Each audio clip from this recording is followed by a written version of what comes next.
All right. It's my little tribute to the great guitarist Eddie Van Halen. Huge influence, although I don't play the guitar as much. But yeah, one of the greatest. I discovered his album, their album, 1984, when I was 9 years old. And it hit me then. And it's still relevant. And it's still one of the greatest albums ever. So, hello everybody, I'm Eilon. It's the first time I do this thing live from my house here. I guess we can call it the Dust and Grooves headquarters. Dust and Grooves is this. That's the book that I published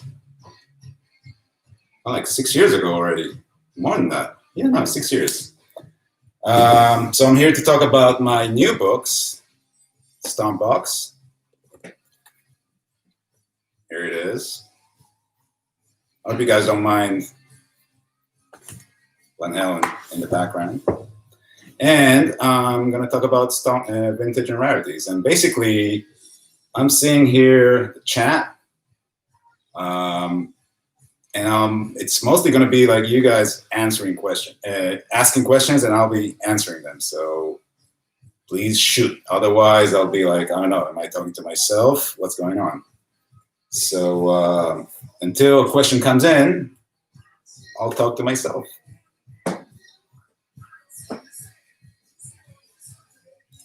I don't know if I can do it with Van Halen in the background. I'll try to concentrate. All right, so it's a Sunday. Welcome to Effectopia. Cool name.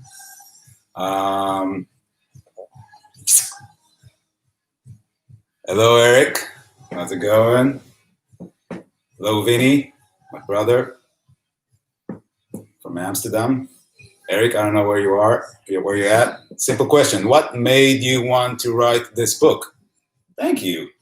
All right. Well, first of all, Eric, I didn't write this book. I mean, I wrote the preface, which gives kind of like an intro to what, made me do this thing. But I'm not a writer. I'm a photographer. And I did this after, and I did all the photography in the book, in both books. And what made me do it? That's a really good question. I guess, and it's a complicated question, but first, I guess I have to talk about this book, Dust and Grooves. I started this was my first book ever that I published myself. And it is a book about vinyl collectors. As you can see, I am myself a vinyl collector. And yeah, I moved to the US. I'm from Israel originally. I moved here to New York in 2008. And I started taking photos of record collectors. Yeah, did this for a while just as a personal project, fun, nothing serious, started blogging about it. And then after a while, thanks to the blogging platforms, people were really interested in what I was doing, and I realized that I need to make a book. And I created this it took me like 6 or even more, like 6 to 7 years to complete it. And it did very well and kind of like made me think, oh, wow, I can be my own boss. I can do whatever I want. And if I do it well, it could be my new thing, So I published this book in 2014, and now it's in its third edition. I self-published it first, and then the second edition was self-published as well. And the third edition was bought by a publisher, a big publisher here in the US, and it got published worldwide. So after I was done with that, hello from New Jersey, hi. So after I was done with that, I had to I don't know, I thought, okay, I need to do another book project. I need to find another subject matter. And I was I started thinking, okay, what can I do to, what kind of like a photography project I can do. Hold on, let me just take it down a little bit here. So what kind of photography project I can start again and start working on that has a few elements to it that resembled Dust and Grooves. And so the first thing was, okay, I need like a visual subject, like a visual element. So, and then the other thing that I was thinking about is like, it has to have a good, strong community of like passionate people, passionate users,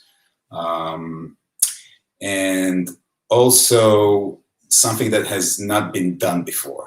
So I was kind of like thinking, okay, kind of like crossing all this information.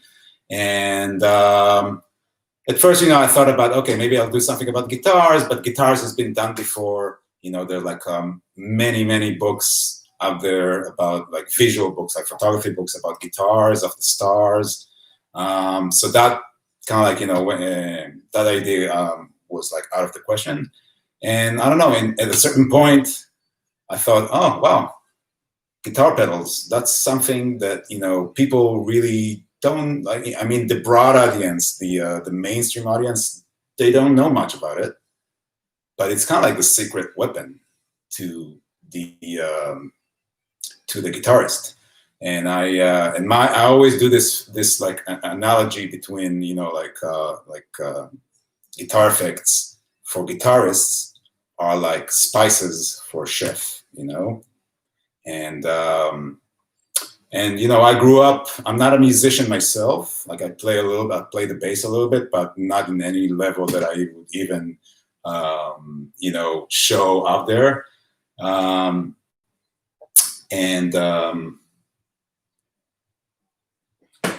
Okay, I see that someone is asking, where is the live stream? Good question. It's out there. I don't know.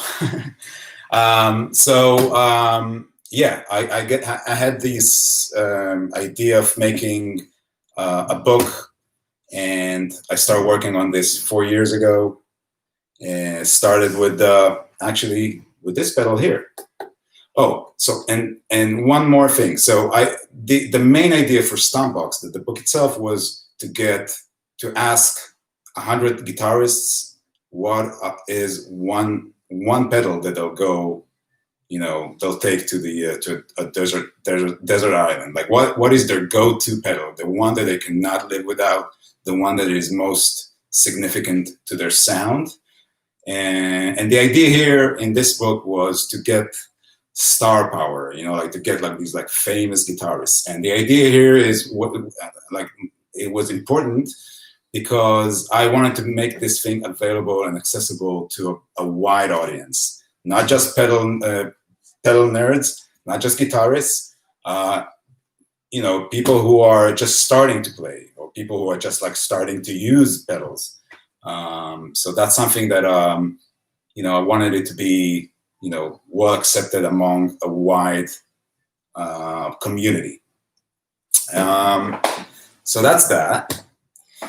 And yeah, it took 4 years to make it. And as you can see, it's a really nice book.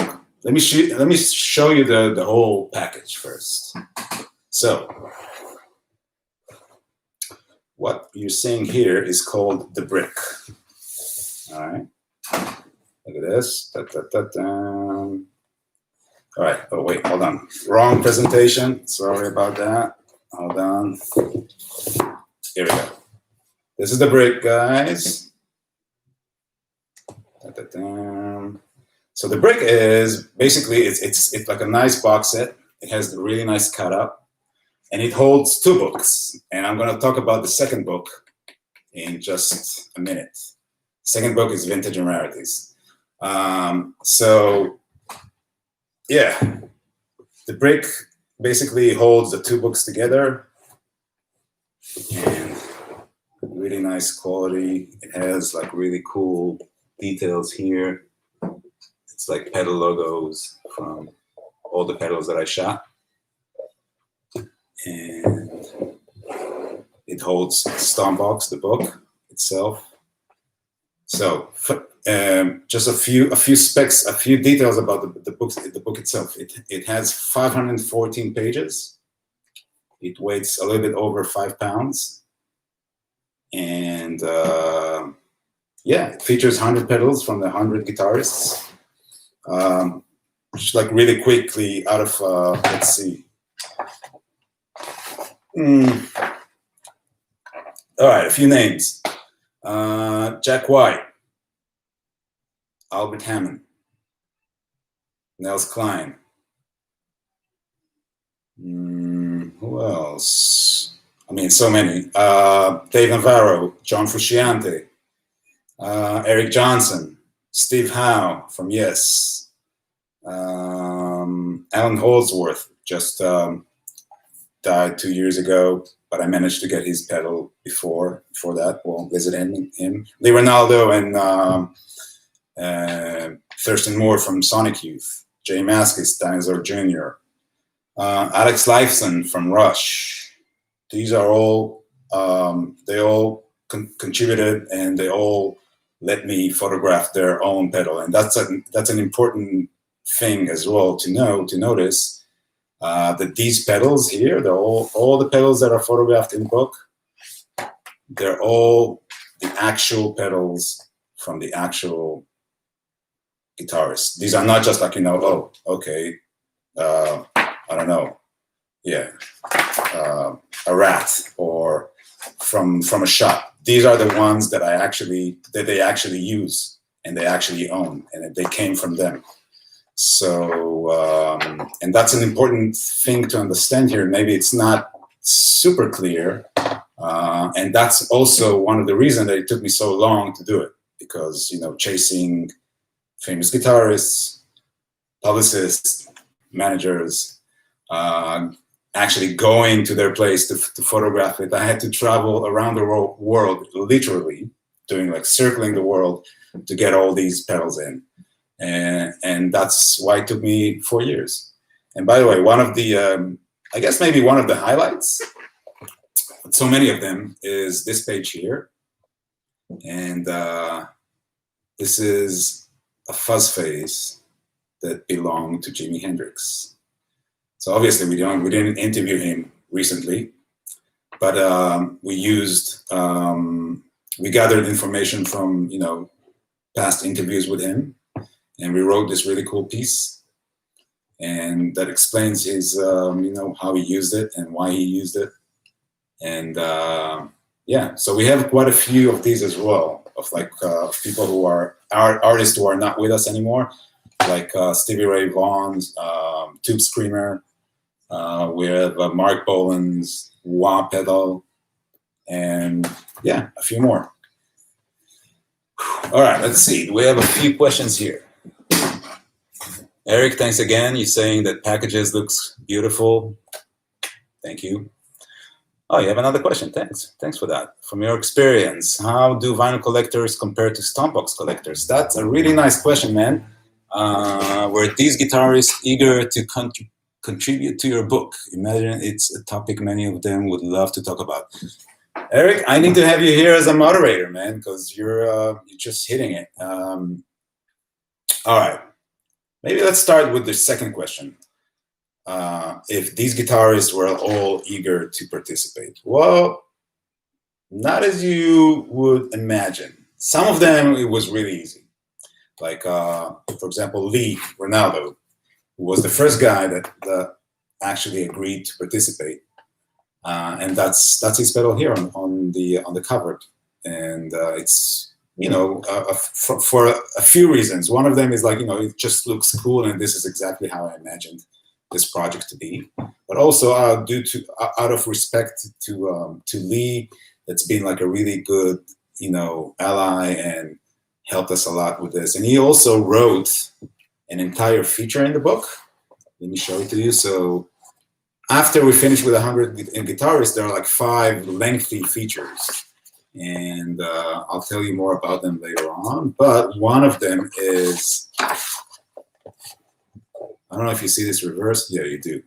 But anyways, it's Jay's Big Muff Museum, where Lee Ronaldo talks to Jay Mascis about his collection of pedals and about his Big Muff Museum. So yeah, that's here. Anyway, back to the original question. So yeah, so quite a few were really easy to kind of like to approach, to access, and but then, you know, I was actually really surprised that some people just didn't want to talk about the gear. And at first it took me by surprise, you know, and I think the first decline that I had, like the first no that I got was from Eddie Van Halen, actually. And, you know, as the first one, it kind of like almost like broke my heart, because he was like, you know, one of my guitar heroes, and he still is. But at least I got like a nice, polite email from his wife / publicist saying that he will not be able to participate. And I don't know if this is because he was just like not into it, or maybe he was sick back then. That was 3 years ago. So yeah, but then after that, there were, yeah, quite a few artists that were just not into it, you know, like they're just, I don't know, didn't want to talk about the gear. Some of them were not interested in it. Some of them didn't want to reveal their secrets. And that's totally fine. I don't know, maybe for Stompbox Volume 2, after they see this, they'll change their mind. So that's that. And then from your experience, how do vinyl collectors compare to Stompbox collectors? So Eric, thanks for that. So I think I need to preface that with talking about this book here, Vintage and Rarities. So this is basically a result, or like almost like a bastard child of this. It wasn't meant to happen. So Vintage and Rarities is a book about 333 really cool, vintage, rare, and odd pedals that we found while working on Stompbox. And it features 25 collectors from all over the world, from the US, obviously, East Coast, West Coast, some really amazing musicians as well, people from Japan, from Portugal, from France, from the UK. Yeah, and it's almost like you can say it's like a visual encyclopedia of rare pedals. And Dan Epstein, the editor of Stompbox, edited this book and wrote the entire book. And yeah, it features stuff like, I'll go more in details here. This is, by the way, this is Mario C, Mario Coldato. Whoever listens to the Beastie Boys will probably recognize the name. Adrian Ballou and his collection. So yeah, as I said, 25 features, 25 collectors. So we start with a quick interview with the collector themselves. And it's not surprising that 100% of them are male guys. We couldn't find any girls in this that collect pedals. So I don't know. Maybe if you guys know anyone, please send them away. Send them here, please. All right. So your question, Eric, about how vinyl collectors are similar, or like if there are any similarities between vinyl collectors and pedal collectors. So yeah, I think this book basically kind of like combines the two things, the Dust and Grooves and Stompbox, into this. And yeah, of course there are some similarities. It's kind of like the same state of mind and of accumulating and getting into details and completing collections. I'm not surprised that the majority are male, like men and not women. That was the case in Dust and Grooves as well. But eventually we managed to get more and more women in this book as well. Yeah. I think also another characteristics is categorized. All right, you know what I mean. I can't say that word. Is attention to details and kind of like being like a really, really cool nerd and nerds about what they do, and this is the same thing about record collectors. It's like reading, diving into the information, looking it up. Yeah, I think that's kind of like, it's a combination of the two worlds. All right, let's see. It's the next question here. Eran, my man from Israel, can you talk a bit about the technical aspects of the photography? Sure. All right. So, anything in particular about that you wanna know? I mean, I think the idea here with Stompbox, with photographing the Stompboxes along the way, is that I needed to find some kind of like a uniform way to show these pedals. And I've done many tests in the beginning, and I gotta say that I'm not originally I'm not a still life photographer. Still life photography is like it's this basically, like photographing objects. Yeah, and so I had to kind of like learn a new discipline, and I started exploring, and I've done a few tests here at my house. I borrowed a few pedals, and I tried different backgrounds, different lightings. One thing that I really wanted to express or to show in the photos is the texture and the wear on these pedals, because this is like where the character comes in. Because if I didn't want to show like new pristine pedals. That was not the idea. So yeah, so I wanted to kind of like find a way to get all the texture out. So for that, uh, I settled for a white background, white seamless background to kind of like, neutralize the whole effect. So just get the pedal sharp in focus and not like have anything else to kind of like as a distraction. When it comes to lighting, I used two umbrellas, silver umbrellas, and to diffuse the light, but still keep it very, very contrasty. So,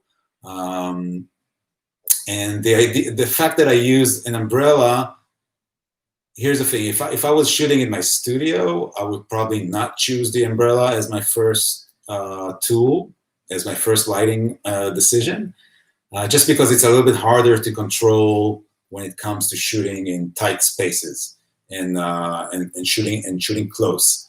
It's just like the way that the light uh, distributes is a little bit problematic to control, and I had problems with it while shooting. Getting these reflections and trying to control them. But the reason that I chose the umbrellas is more like uh, just like out of convenience traveling and to shoot these pedals because I needed to go. The shooting process was never convenient. Never. It was always, like it's like I mean, in a few instances, I could shoot here at home, and that was the only convenient situation. But mostly, it was going to like before a show backstage where there's no light, no room. I remember shooting at Macari's in London, and I shot in a demo room when we had to kind of like move all the amps and all the gear, and I was like, up like this, shooting inside, and I spent the whole day shooting pedals over there. So one of the decisions was to take like some kind of like a mobile studio that I can carry out with me and put it in my suitcase and travel the world. And because this project was also like self-funded and I didn't have like a huge budget, like travel budget, I just had to minimize the costs. So I would travel out with one suitcase with my clothes on, camera bag on my back, and tripods and umbrellas in my suitcase. And yeah, I think it turned out to be pretty good. When it comes to, here's another aspect about this. So about the angle and the lens. So I used a Sony Alpha 7R, which has a really good, it's a really nice camera. You can tether into your computer so you can see the result immediately. And I also used a macro lens and to get the sharpest photos, images that I could. And another process that I use for these is focus stacking, where basically it's a still life technique where you take several shots of the same object without moving the camera, but you pull the focus to different points, and then you assemble them together in a special software.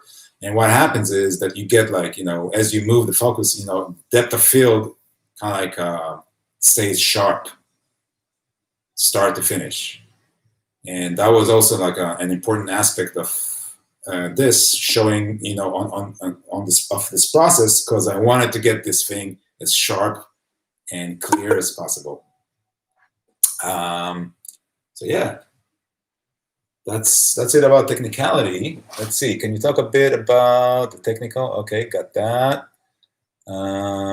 How did you come up with the specific angle, the setup, etc.? Okay, I think I got that as well, right? What is the most unexpected Stompbox story you came across while making the book? Question from Vinny. Think about that. It's a most question. I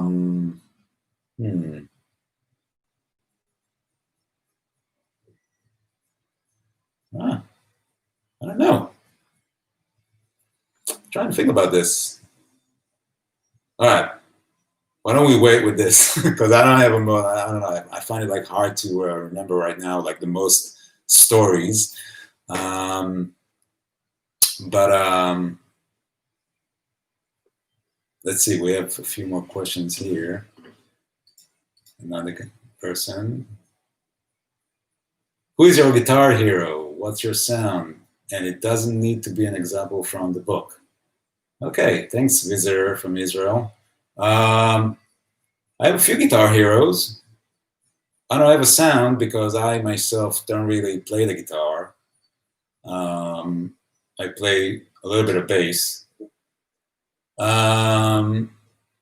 Yeah, so visitor, thanks for asking this. I answered this question when we started the chat by doing an air guitar tribute to Eddie Van Halen. Definitely one of my heroes. Yeah. Who else? Quite a few. Let's see. Dave Navarro, who's in the book. I think he's also an amazing guitarist. John Frusciante in the book itself as well. Yeah. I don't know, surprisingly, even Billy Gibbons, I think he's an amazing guitarist. He has an amazing tone. And this is something that I learned to appreciate even more while working on this book, because a lot of these, you know, a lot of these Stompboxes, a lot of the pedals, they're about generating a specific tone. And yeah, Billy Gibbons is definitely out there. Brian May, another hero that unfortunately, you know, wasn't really into this, and hopefully he'll change his mind. Oh, here is a story about Brian May. So I reached out to him, kind of like, I don't know, maybe the second year that I was working. I was waiting to get some kind of like, you know, a mass of other names in the book that are confirmed, and only then reach out to him. Because actually I didn't want him to say no. I was like, all right. And I was quite like positive that he would say, yeah, come on, let's go, let's do it. And I reached out first and never heard back. And I reached out again, and I got the decline. You know, they said, sorry, Brian is not into, will not be able to participate. Good luck. You know, it's always very polite, but it's disappointing as much. But and then I started thinking, okay, how can I, like, at first I couldn't even, you know, like, oh, man, how come he's not into it? Because he's such a nice guy. I follow him on Instagram. He's he always shares. Sometimes he even overshares stuff. So, and that's why I thought, oh man, he's definitely gonna be into it. So at a certain point, I thought maybe even he didn't even get the memo. We're talking about Brian May, for the one person that just joined. So, and then I started doing research, thinking, okay, how can I make him? How can I get into it to him? You know, how can I get this message to him so he actually agrees to do it?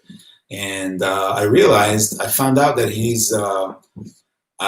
wrote a few books about stereoscopic photography, and he's that kind of a nerd. Where he's the I think he's the president of the stereoscopic worldwide association, and basically the stereoscopic photography is like is an old way of using these, like, you know, two lenses and a photo with two images that are shot a little bit, you know, angle, like in a different angle, but it's the same image. And then when you put it on, and it's all like very primitive, you can see kind of like a 3D image. So for some reason he's really into it, and he's the president. So at a certain point, I thought, okay, well, you know what? I'm going to do this thing. I'm going to make a special pitch to Brian May, and I'm going to take I'm going to choose a pedal. I'm going to make a demo, and I'm going to choose one pedal, and I'm going to photograph it in a stereoscopic way, and send it to him. So I was thinking about, okay, maybe I'll choose, like, we did a little bit of research. I think it was one of the Fox pedals that he used and talked about. And so the idea was to photograph that pedal in stereoscopic way, and create a double spread in the book that, just that has that, something like that, like, I don't know, something like that, but with two images, and send him that, the glasses. And then hopefully, when he sees that, he'll say, oh man, this is so cool. I have to do it. That was the main idea. Maybe it's going to happen one day. It didn't happen for this book, unfortunately. And one of the reasons is, of course, like lack of time and lack of budget, but also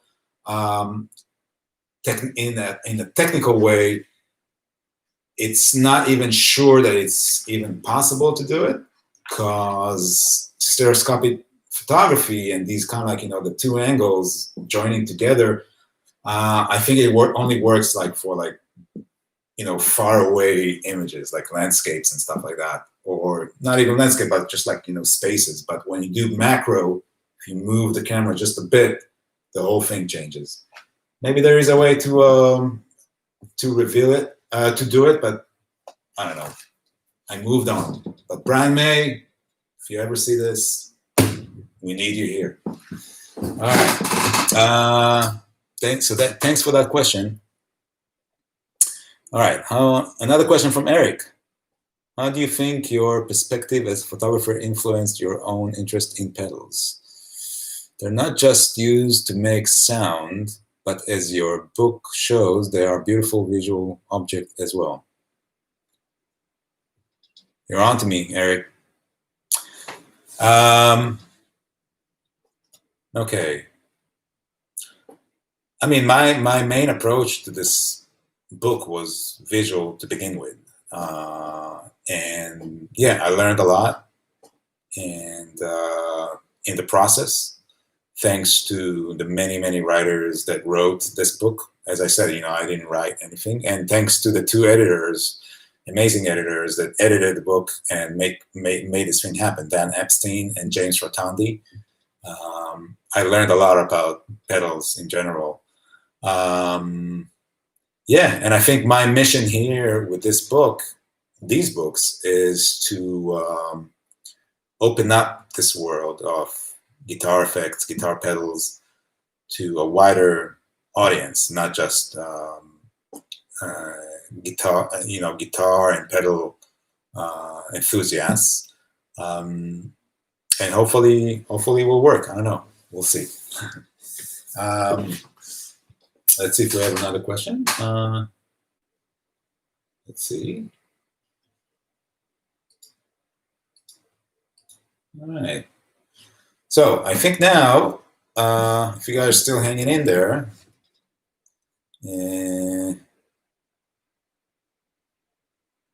let's see.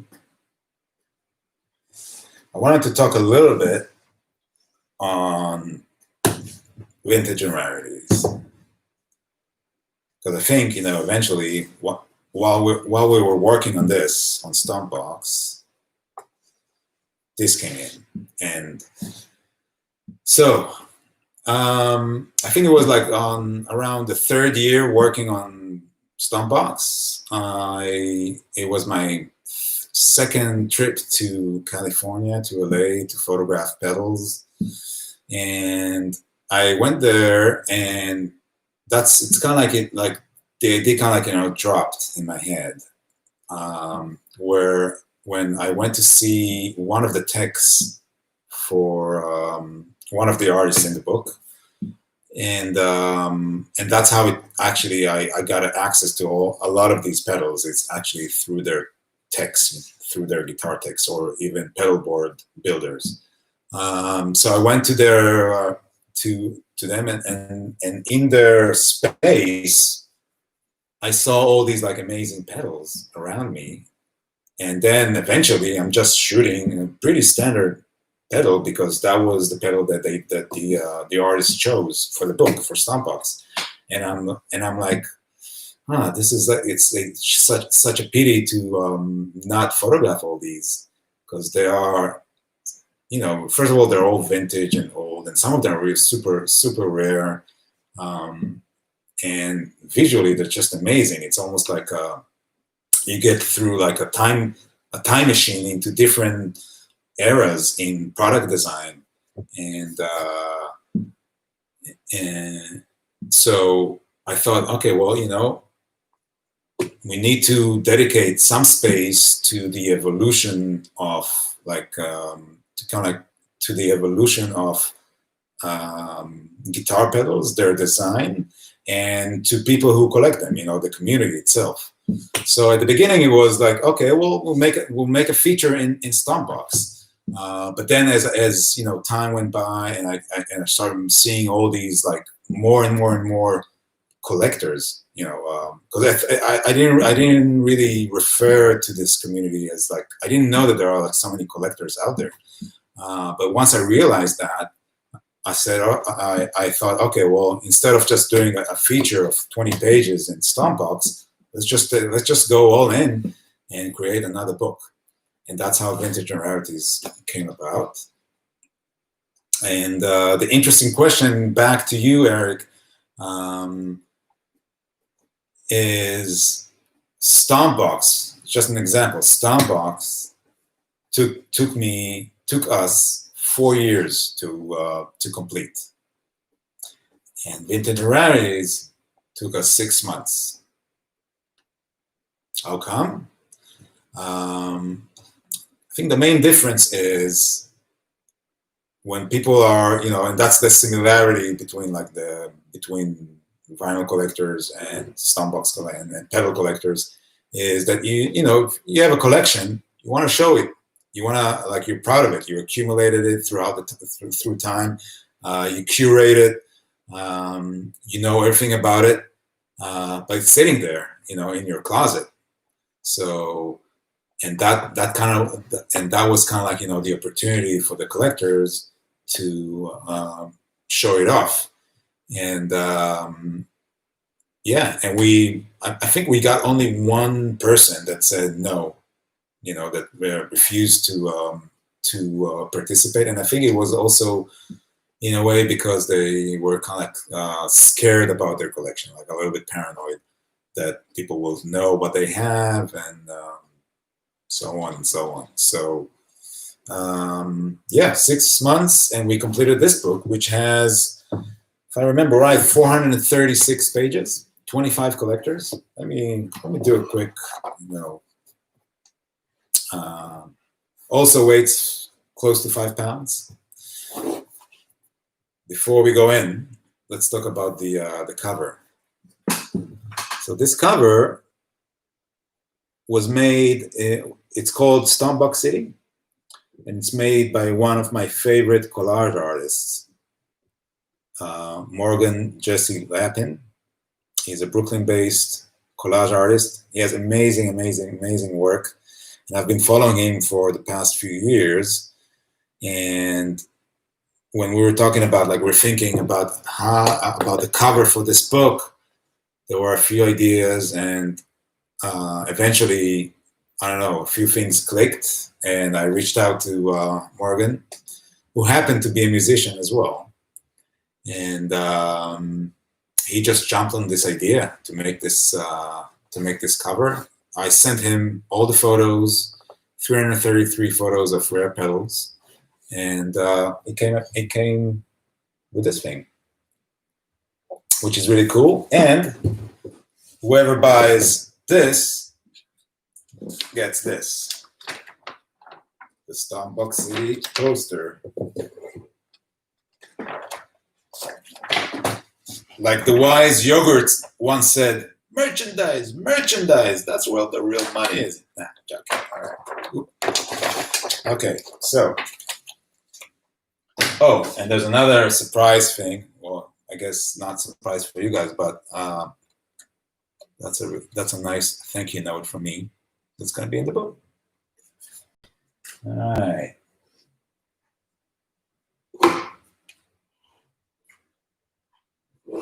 Okay. What else? Oh, where were we? We're talking about the book. All right. We do have 15 minutes left here. My throat is really dry, so yeah, let's do it. Okay, vintage rarities. Let's do a quick. I don't think I ever gave, like in any of my promos, I never really. These are all the collectors. I never really did like a inside look of vintage rarities. I think that's a good opportunity right here. Intro by Dan Epstein. And we start in alphabetical order on the right corner. Oliver Ackerman from Death by Audio, who has an amazing collection. And actually here in his chapter, we wanted to show some of, the Death by Audio vintage pedals. And it's pretty amazing how kind of like a modern, well, they are modern. I mean, like they're like current era company came to a status of like, of like collectibles. Yeah, I don't know really how to say that, but all these pedals became legendary and highly collectible. So not all the pedals in his collections are Death by Audio, but the first 5, I think. Yeah. And then of course we have all kind of stuff all different things that I bet no one knows what it is. All right. Next collector, Juan Alderete. Amazing bass player. Wishing you fast recovery, man. You've been really, helpful and insightful to this project. Juan has been involved in, I guess, like a bike car accident. I think it was a little bit over a year now. And he suffers from a head injury and he's recovering right now. So, yeah, I wish you full recovery, my man, and get back on it. All right, so Juan in his pedal studio, music studio in LA, his collection is mostly bass related, like his pedals, which is great, but not all of them.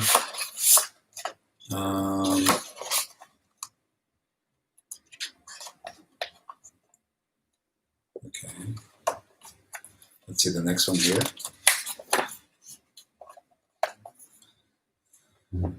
Adrian Belew.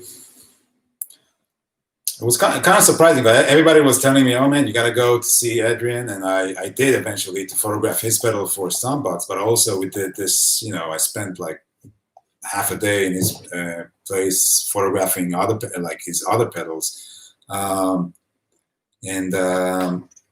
yeah, I mean, eventually we ended up with not too many pedals from his collection, just because we already were in advanced stage of this book and we covered so many already. So it was really tough to find the right ones that are still valid and still interesting enough. Okay, Mario C. The Beastie Boys sound engineer and later on producer. Brazilian-born, amazing guy, super friendly. I've known him since I worked on Dust and Grooves. Here's another thing to. This is the Maestro rhythm and sound for guitar. And if people here know about the Beastie Boys songs and tracks, there's one called the Maestro. And that's it. That's the one. Okay. Oh, wait, there's another question here. Let's see. Oh, huh. Any future ideas from a visitor? Great inspiration and job. I do have a future idea. It has to do with music. It has to do with bands and artists. And it has to do with the things we wear. And I can't say more than that at the moment. But yeah, definitely. All right. What else? Daniel Danger, pretty sick illustrator, painter from Massachusetts. And his collection was really interesting. He has, first of all, he has the Echo, which is the kind of like almost like a prototype. It's not a prototype. I think it was a production model, but early production model of the Echoplex, the famous Echoplex. But then so many, he just like has all these like really early and super rare electro-harmonics prototypes, or just like, one-offs. It's like the Memory Man before it even looked like a Memory Man.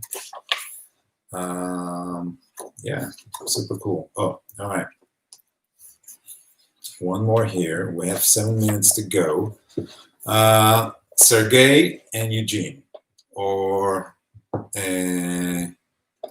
Sergey and Evgeny. Depends where you're at in the world when you're saying that. But here in the US, it's we call them Sergey and Eugene. Two guys from Moscow who took upon themselves to preserve and collect Russian and Soviet era pedals. And they have a whole kind of like museum out there with all these pedals. Some of them they trade, and some of them they don't. And yeah, and I was honored to be their guest in Moscow. I went there in the dead of winter. Yeah, I remember it was, I think it was minus degrees Fahrenheit. It was super cold when I got there. But it was my first time in Russia. Anyway, really cool chapter. Pedals that probably you haven't seen before. Yeah, that's that. Oh, these are kind of like my favorites in this collection here. The Kazan. Okay. What else? I mean, that's about it for this. And oh, another thing that I wanted to say about Stompbox. So beyond the 100 pedals that are featured here, there are five features at the end of the book. Well, it's not really the end. It almost takes half of the book. Let me show you. Let me open up. We're ending one section with a big quote. Okay, so after the 100 pedals, we have this much of features. So five lengthy features that tell, kind of like deal with stuff that has to do with pedals in a deeper, I guess, perspective. One of them is just like it's called A Heavy History of the Guitar Pedal, written by Dave Hunter. I know that. I just blanking out. Written by Dave Hunter. Second feature is Thinking Inside the Box. Our writer, Tzvi Glukin, talked to 15 pedal makers all over the world about, it's kind of like a round table, interviewing them, asking them questions, and they all answer. And so different perspective on some of the questions that are, are out there about the state of the industry, analog versus digital, and on. Fuzzy drums, hairy horn, and silky keys, featured by James Rotondi, where he talks about everything that has to do, let's see how we put it. Well, the subtitle is, why is it okay to use pedals for anything but guitar? And it's a full-on feature interviewing many artists. One of them, like, for example, Money Mark, again, a Beastie Boys reference. Lisa Molinaro from Modest Mouse. Justin Meldal Johnson, producer in LA that produced quite a few records out there. Skerritt, saxophone player. Also an interview with Jean-Michel Jarre and his perspective and usage of pedals in his music. So that's that. And another really cool and visually intriguing feature written by our friend Josh Scott from JHS Pedals, where he talks about the history of the art and design of the Stompboxes.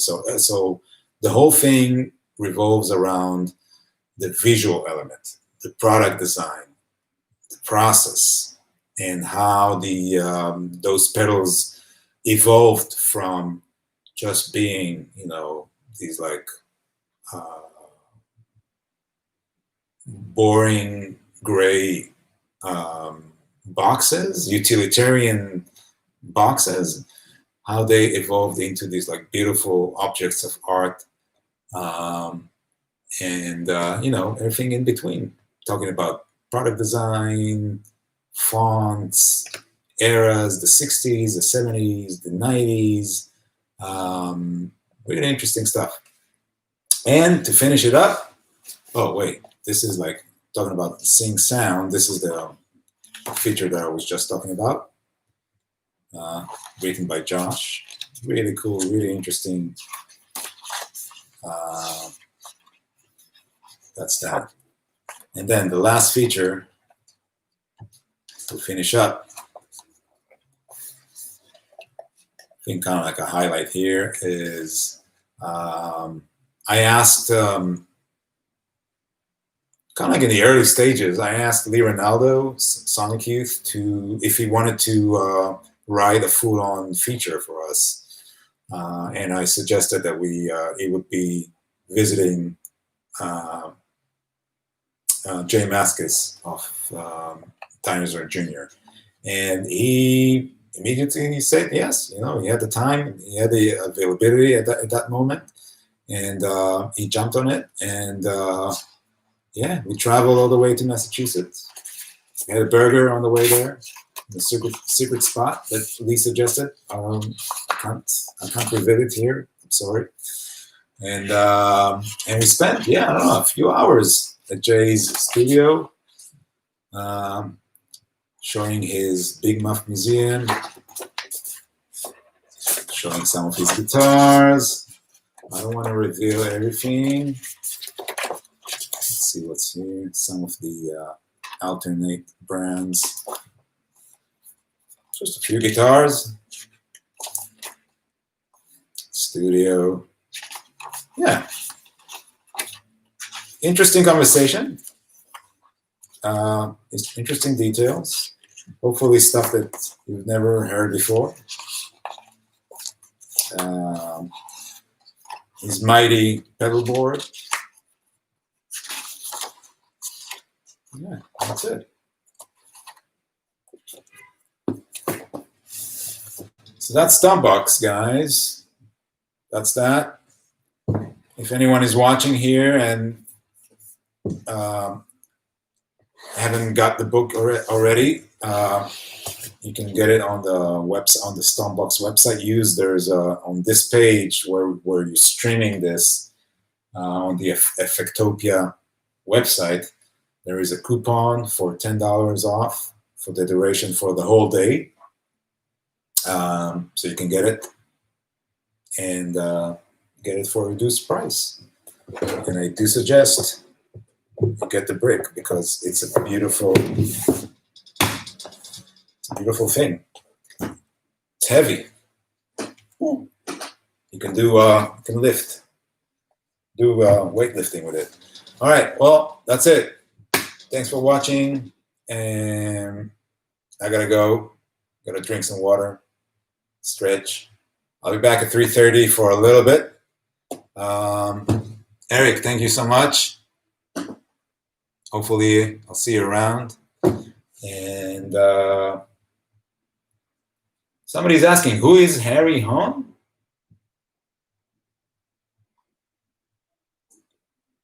Who is who? All right, if you're still here, let's see. Who's who? Maybe it's my accent, right?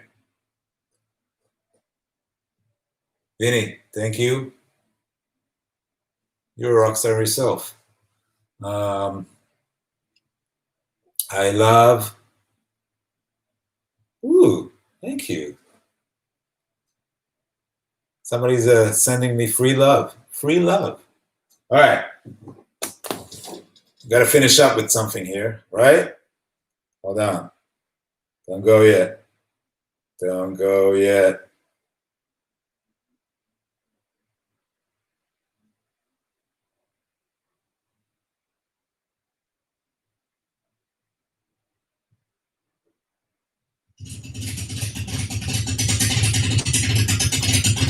All right, everybody, air guitar, air drums.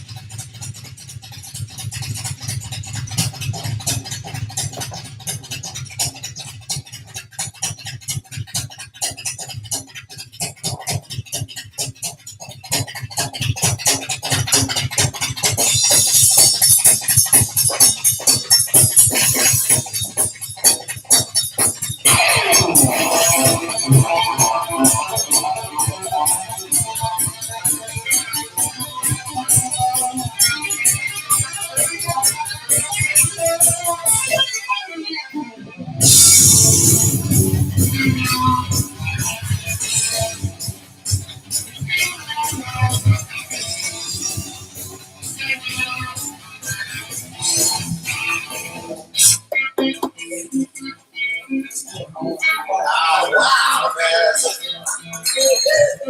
Wait a second, man. What do you think the teacher's gonna look like this year?